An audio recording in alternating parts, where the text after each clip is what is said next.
ఓ శాస్త్రవేత్త అణుబాంబు తయారు చేశాడు. అది సృష్టించిన వినాశనాన్ని చూసి తట్టుకోలేకపోయాడు. అణుశక్తి మానవ అభివృద్ధి కోసమే కానీ ప్రాణ నష్టం కోసం కాదంటూ ప్రచారం చేశాడు. ఆయనే అణుబాంబు పితామహుడు J. Robert Oppenheimer. Hollywood director Christopher Nolan direction లో వచ్చిన Oppenheimer movie super hit గా నిలిచింది. అణుబాంబు సృష్టికర్త శాస్త్రవేత్త జె. రాబర్ట్ ఓపెన్ హైమర్ జీవితం ఆధారంగా తెరకెక్కిన ఈ సినిమా అద్భుతంగా ఉంది. అసలు ఎవరి ఈ ఓపెన్ హైమర్? ఎందుకు అణుబాంబు తయారు చేశాడు? మళ్ళీ ఆయనే అణుబాంబు తయారు చేయొద్దంటూ ఎందుకు ప్రచారం చేశాడు? ఇతని గురించి పూర్తిగా తెలుసుకుందాం రండి. వీడియోలోకి వెళ్లే ముందు నా కంటెంట్ మీకు నచ్చినట్లయితే 1 లైక్ చేయండి. ఇక స్టార్ట్ చేద్దాం. హైమర్ ఏప్రిల్ 22న 1904 సంవత్సరంలో అమెరికాలోని న్యూయార్క్ లో జన్మించాడు. అమ్మ నాన్నలది జర్మనీ. చిన్నప్పటి నుంచే చాలా చురుకుగా తెలివిగా ఉండే హైమర్ 5 ఏళ్ల వయసులో వాళ్ళ తాతగారు ఇచ్చిన కొన్ని ప్రత్యేకమైన రాళ్లను పరిశీలిస్తూ భూగర్భ శాస్త్రంపై ఇష్టం పెంచుకున్నాడు. తన వయసు పిల్లలంతా ఆడుకుంటుంటే హైమర్ మాత్రం నీటి బిందువుల్ని పరిశీలిస్తూ సూక్ష్మజీవుల గురించి తెలుసుకునేవాడు.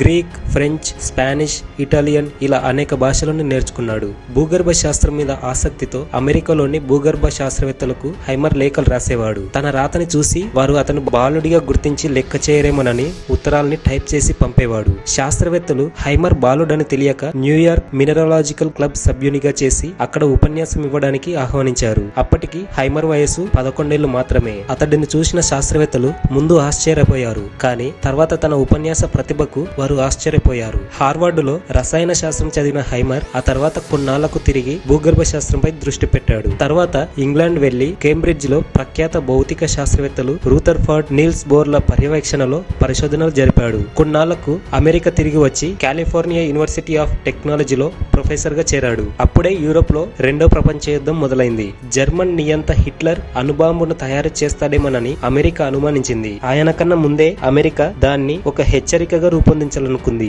అప్పటికే హైమర్ న్యూక్లియర్ సైన్స్ లో పరిశోధనలు ప్రారంభించాడు. దీంతో ఆయనను అమెరికా ప్రభుత్వం అణుబాంబు తయారీకై మన్ హటన్ ప్రాజెక్టు కు డైరెక్టర్ గా నియమించింది. హైమర్ వివిధ విశ్వవిద్యాలయాల శాస్త్రవేత్తలతో కలిసి 4500 మంది నిపుణులతో అణుబాంబును తయారు చేశాడు. న్యూ మెక్సికోలో ఓ ఎడారిలో తొలి అణుబాంబును పరీక్షించారు. అప్పుడు వెలువడిన కాంతిని చూసి అక్కడ ఉన్నవారు అంతా ఆశ్చర్యపోయారట. చాలా వేడి, చాలా వెలుతురు వచ్చిందట.